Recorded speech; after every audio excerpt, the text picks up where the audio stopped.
मित्रों, आज की कहानी जो है बहुत ही ज्ञानवर्धक कहानी। आज की कहानी में 4 बातें हम वो सीखेंगे जिसे अपना करके हम अपने जीवन में एक सफल और एक कामयाब इंसान बन सकते हैं। हमारे पास कुछ भी ना हो या हमारे परिवार में या हमारा बेटा कितना भी मूर्ख क्यों ना हो, वो भी एक न एक दिन कामयाब जरूर होगा। आज हमें इस कहानी में वो 4 बातें सीखने के मिलेंगी। तो दोस्तों, कहानी ध्यान से सुनिएगा और अपने यार दोस्तों को ज़रूर शेयर करिएगा। चलिए मित्रों, कहानी को शुरू करते हैं। एक समय की बात है, भोला नाम का एक किसान रहता था। वह किसान बहुत गरीब था। उसकी पत्नी थी और उसके जो है एक बेटा था। किसान बहुत मेहनती था। उसका गांव में बहुत मान सम्मान था, क्योंकि वह अपना काम नहीं करता था, लेकिन कोई कभी भी बुला लेता था। उसके काम को करने के लिए हमेशा तैयार रहता था। इसीलिए लोग उसका ज़्यादा मान सम्मान करते थे। जो भी किसान कहता, सब लोग कहते नहीं ये सही कह रहा होगा, क्योंकि वो कभी झूठ नहीं बोलता। उसकी पत्नी भी एक धार्मिक प्रवृत्ति की थी। वह हमेशा पूजा पाठ में लगी रहती थी। उसका जीवन अच्छे से चल रहा था। अपना खेती में काम करता और जो कुछ बचता उसी से वह जो है अपने घर का जीवन यापन करता। लेकिन उसका लड़का बहुत चुलबुला था। उसका लड़का बहुत शरारती था। वह गांव में जब भी खेलने जाता, कुछ ना कुछ उसके घर पे शिकायत आती रहती। वह हमेशा किसी न किसी से व्यवहार बन जाता था। कुछ ना कुछ इधर उधर करता रहता था, जिससे उसकी माँ परेशान रहती थी। हमेशा समझाते थे कि तुम क्यों इतना परेशान करते हो लोगों के, हमें शिकायत सुनना पड़ता। लेकिन वह अपनी आदत से बाज नहीं आता था। धीरे धीरे समय बीतता गया। एक दिन ऐसा हुआ, उसके घर पर मानो पहाड़ टूट गया। अब उसके पिता की मृत्यु हो गई। अब उसकी उम्र अभी बहुत कम थी। अब उसकी पत्नी, किसान की पत्नी ने सोचा, अब हम अपने बेटे का पालन पोषण कैसे करें। हमारे पास इतनी अधिक मात्रा में धन भी नहीं है, हम क्या करें। लेकिन करती तो क्या करती, उसे अपने बेटे की जिंदगी बचाने के लिए, अपने बेटे को कुछ बनाने के लिए कुछ करना है था। उसने दिल पर पत्थर रख करके अपने जीवन को आगे बढ़ाने का निर्णय लिया और उसने यह भी सोचा कि अब हम दूसरी शादी नहीं करेंगे, हम अपने बेटे का खुद मेहनत करेंगे और इसका पालन पोषण करें। धीरे धीरे समय बीतता गया। जैसे दोस्तों, उसका लड़का बहुत चंचल था। रोज शिकायतें आती थी। जब रोज शिकायतें आती थी, अब इसकी भी उम्र धीरे धीरे ढल रही थी। अब इसे भी गुस्सा आने लगा। कुछ काम धाम करता है नहीं, गांव में इधर उधर टहलता रहता है। क्या करें, बहुत समझाया लेकिन समझ नहीं रहा था। अब वह अपने लड़के के व्यवहार से परेशान हो गई थी। रोज शिकायतों का भंडार भरा रहता था। वह ऊब गई। एक दिन गुस्सा में आकर के वह अपने बेटे को घर से निकाल देती। वह अपने बेटे को घर से निकाल देती है। वह रोता हुआ अपने घर से जा रहा था कि मेरा इस दुनिया में कोई नहीं है, अब मैं क्या करूं, अब मैं कुछ नहीं कर सकता हूं। वह अपने विचार में खोया हुआ ऐसे जा रहा था और वह एक ऊंची पहाड़ी की तरफ बढ़ता जा रहा। वह ऊंची पहाड़ी की तरफ बढ़ता जा रहा था, तभी उसकी जो है उधर से एक महात्मा गुजर रहे थे। महात्मा का ध्यान इस लड़के की तरफ जाता है। और महात्मा समझ जाते हैं कहीं यह लड़का कुछ गलत कदम उठाने तो नहीं जा रहा। महात्मा जी दौड़कर उसके पास जाते हैं, उसे रोकते हैं। बेटा, क्या बात है, तुम कहाँ जा रहे हो ऊंची पहाड़ी की तरफ? वहाँ बहुत खतरनाक जानवर रहते हैं। वह ऊंची पहाड़ी पे खतरनाक बिच्छू सांप रहते हैं, क्यों जा रहे? वह कहता है, महात्मा मुझे जाने दीजिए, मेरे गांव वाले, मेरे परिवार, मेरी माँ सब हमसे ऊब चुके हैं, अब मैं इस दुनिया में नहीं रहना चाहता। महात्मा उसे पकड़ते हैं, ले आते अपने पास। नहीं बेटा, ये जिंदगी बहुत अनमोल है, इसको ऐसे नहीं गंवाना चाहिए, इसका उपयोग करना चाहिए।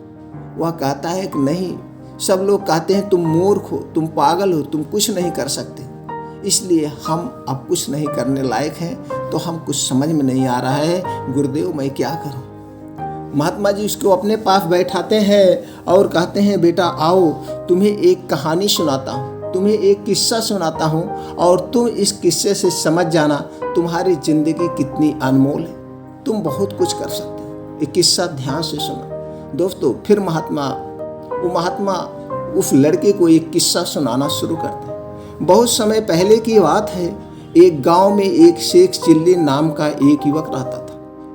उसके पिता का बचपन में ही देहांत होने के बाद उसकी माँ ने उसे अकेले ही पाल पोस कर बड़ा किया था। शेख चिल्ली बेहद चुलबुले स्वभाव का था, लेकिन दिमाग से मूर्ख था। एक तो वह और उसकी माँ गरीबी में दिन काट रहे थे, और ऊपर से उसकी मूर्खता के कारण उसकी माँ को आए दिन लोगों की जली कटी बातें सुनने को पड़ती थी। लोगों के तानों से परेशान होकर एक दिन शेख चिल्ली की माँ ने उसे घर से निकाल दिया। घर से निकाले जाने के बाद उसके पास रहने का कोई ठिकाना नहीं था। कुछ दिनों तक यूं ही भटकते भटकते वह पड़ोस के दूसरे गांव में जा पहुंचा। गांव के लोगों से वहां रहने के लिए अनुमति लेकर उसने गांव के पास ही अपने लिए एक झोपड़ी बना ली।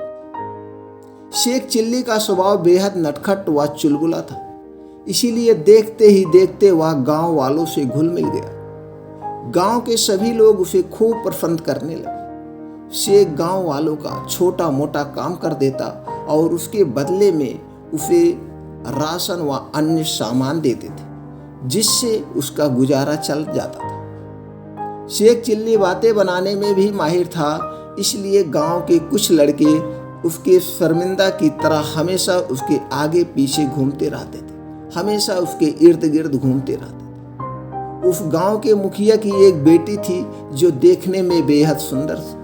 शेख चिल्ली की बातों और उसकी लोकप्रियता से प्रभावित होकर मुखिया की बेटी उसे पसंद करने लगी थी। अपनी बेटी की इच्छा को देखते हुए मुखिया ने शेख चिल्ली से उसकी शादी करा दी और साथ में संदूक से भरकर आभूषण, रुपए व अन्य सामान देकर बेटी को विदा किया। शादी के बाद अपनी पत्नी को लेकर शेख चिल्ली अपने गांव लौट आया और सीधे अपनी माँ से मिलने घर पहुंचा। उसने माँ को पूरी कहानी सुनाते हुए अपनी पत्नी को माँ से मिलवाया और शादी में मिले सारे सामान को उन्हें सौंप दिया। शेख चिल्ली की माँ ने दोनों का घर में खुशी खुशी स्वागत किया, लेकिन मन ही मन में वह जानती थी कि शेख कोई काम नहीं जानता और मुखिया की बेटी से उसकी शादी किस्मत से हुई है। इसी तरह कई महीने बीत गए और एक दिन शेख चिल्ली की पत्नी अपने मायके वालों से मिलने अपने गांव चली गई। देखते ही देखते उसकी पत्नी को मायके गए हुए 1 साल से अधिक का समय बीत गया, लेकिन ना तो वह वापस आई और ना ही कोई संदेशा भेजा। शेख चिल्ली को पत्नी की चिंता सताने लगी थी। ऐसे में उसने अपनी माँ से कहा कि वह अपनी पत्नी को वापस लाने जाना चाहता है उसके अपने ससुराल। साथ ही उसने कहा कि वह अपने ससुराल जाने का रास्ता भूल गया है।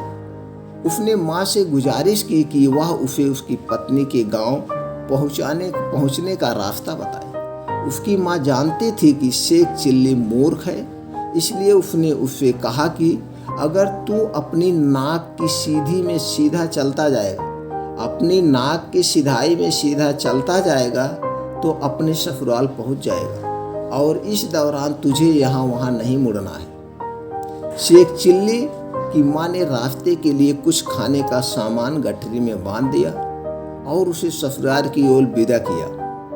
अपनी माँ के कहे अनुसार वह अपनी नाक की सीध में चलता गया।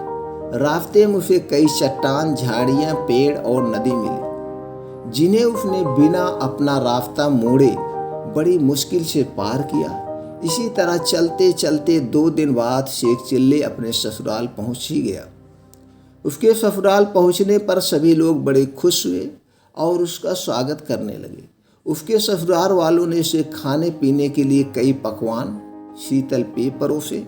इतना सब कुछ सामने होने के बाद भी उसने किसी को हाथ भी नहीं लगाया और अपनी माँ द्वारा गठरी में बांधे खाने को ही खाया, क्योंकि उसकी माँ ने उसे केवल वही खाने के लिए कहा था। उसके बाद शेख चिल्ली ऐसे ही खाली पेट सो गया था, लेकिन रात को उसे जोरों की भूख सताने लगी। जब भूख सहम से बाहर होने लगी तो वह रात को ही घर से बाहर निकल गया और एक मैदान के पास पेड़ के नीचे लेट गया। उस पेड़ पर मधुमक्खियों ने छत्ता बनाया हुआ था जिससे शहद की बूंदें टपक रही थी। शेख चिल्ली करवटें बदल बदल कर पेड़ के नीचे ही सोता रहा और शहद की बूंदें उसके शरीर पर टपकती रही। देर रात को परेशान होकर वह उठकर वापस अपने ससुराल पहुंचा और घर के पास ही बनी एक कोठरी में जाकर सो गया। कोठरी में रुई के गोले रखे थे जो शेख चिल्ली के पूरे शहद के साथ शरीर में चिपक गए। रुई की गर्माहट से उसे जल्द ही गहरी नींद आ गई। सुबह जब शेख की पत्नी रुई लेने के लिए कोठरी में घुसी तो रुई में लिपटे शेख चिल्ली को देखकर वह डर गई और जोर जोर से चिल्लाने लगी।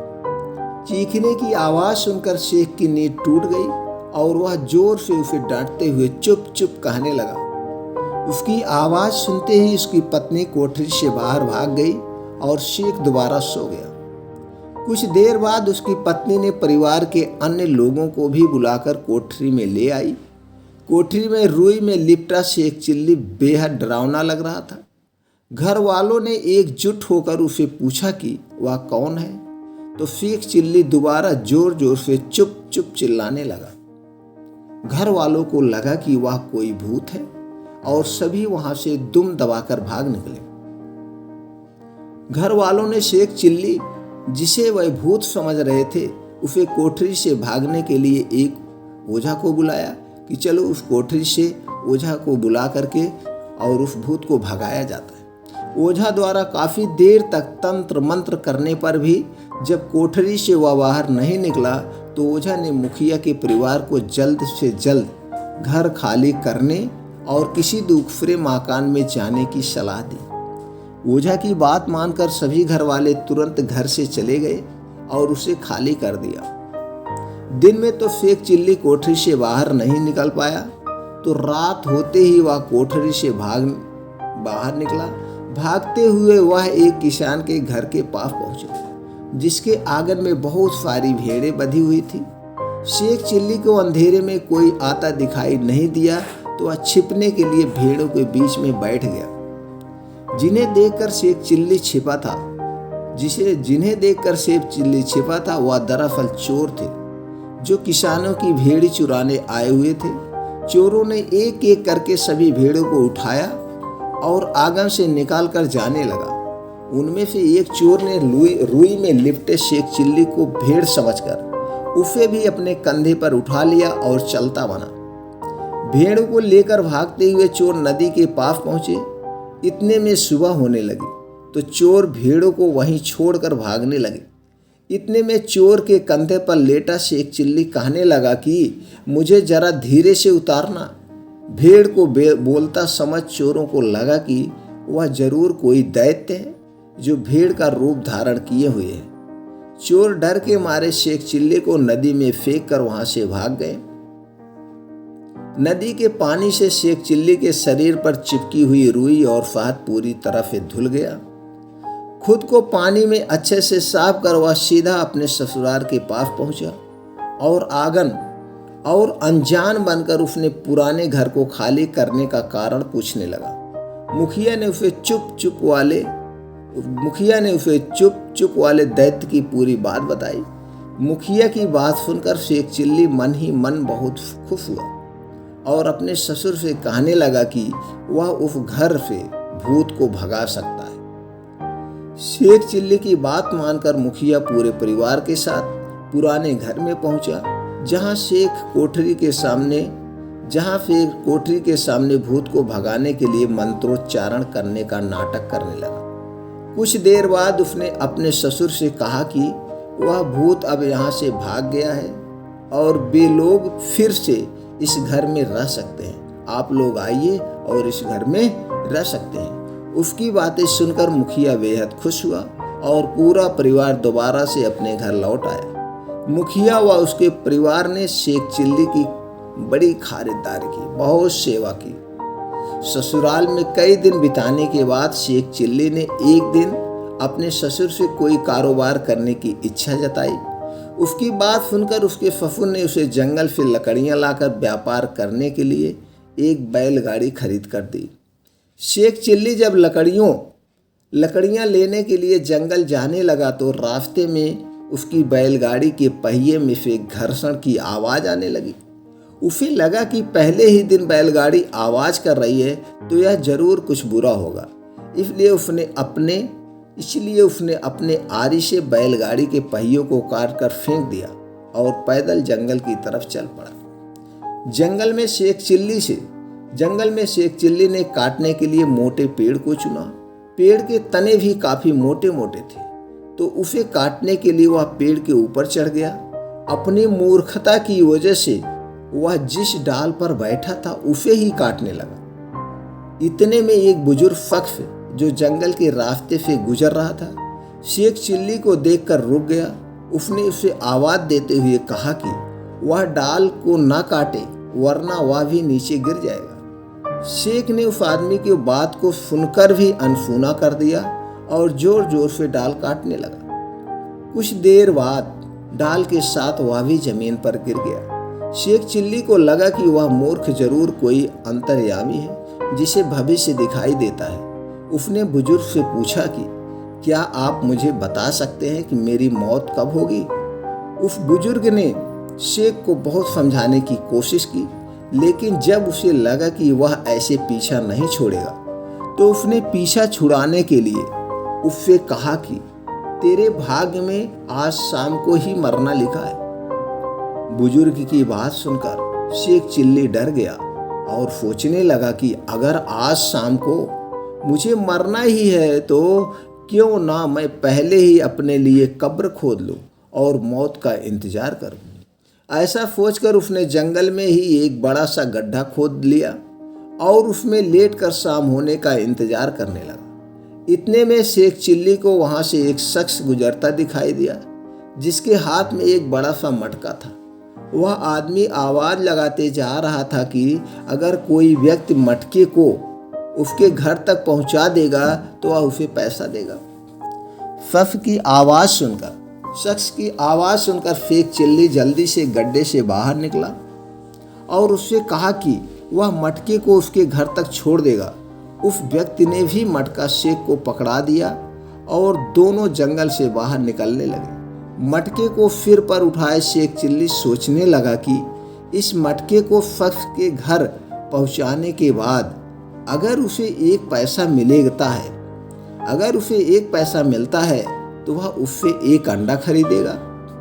शेख चिल्ली सोचने लगा कि उस एक अंडे से मुर्गी पैदा होगी और मुर्गी जो अंडा देगी उससे दर्जनों अंडे फिर दर्जनों मुर्गियां होंगी। उन्हें बेचकर वह एक बकरी खरीद लेगा। बकरी दूध के साथ साथ कई बकरियों को पैदा करेगी जिन्हें बेचकर वह एक गाय खरीद लेगा और एक गाय से उसके पास दर्जनों गाय हो जाएगी। शेख चिल्ली ने अपने ख्यालों में ही गायों को बेचकर घोड़े खरीदने और फिर उन्हें बेचकर मिले रुपए से मकान बनाने की योजना बना ली। शेख चिल्ली सोचने लगा, मैं घोड़े पर सवार होकर बड़े ठाठ से नगर की सैर करूंगा। हमारे नए घर में मैं और मेरी पत्नी और हमारे बच्चे होंगे। मैं ठाठ से बच्चों के साथ खुशियां मना रहा हूँगा। मैं ठाठ से घर के आंगन में बैठकर हुक्का पीऊँगा और बच्चे जब मुझे खाना खाने के लिए बुलाएंगे तो मैं ना में सिर हिला दूंगा। अपने ख्यालों की दुनिया में ही खोए शेख चिल्ली ने जैसे ही ना करते हुए जोर से सिर हिलाया, मटका उसके सिर से जमीन पर गिरकर टूट गया। मटके के टूटते ही उसके अंदर का सारा सामान मिट्टी में बिखर गया। यह देखकर उस व्यक्ति को बहुत गुस्सा आया और उसने शेख को खूब भला बुरा कहा और बिना पैसे दिए वहां से चला गया। शेख चिल्ली काफी देर तक सिर पकड़े जमीन पर टूटे मटके को देखते हुए अपने टूटे सपने के बारे में सोचता रहा। दोस्तों, इस कहानी से आपको क्या सीख मिली कमेंट सेक्शन में हमें जरूर बताएं। तो दोस्तों, कहानी से हमें यही सीख मिलती है, कभी भी किसी चीज के लालच में आकर ख्याली पुलाव नहीं पकाने चाहिए। किसी चीज को पाने का लालच और मेहनत ना करने से कुछ हासिल नहीं होता है, बल्कि उल्टा और नुकसान ही होता है। दोस्तों, इस कहानी से आपको क्या सीख मिली हमें कमेंट सेक्शन में ज़रूर बताएं। अगर कहानी आपको अच्छी लगी हो तो ज़्यादा से ज़्यादा लोगों तक शेयर करें।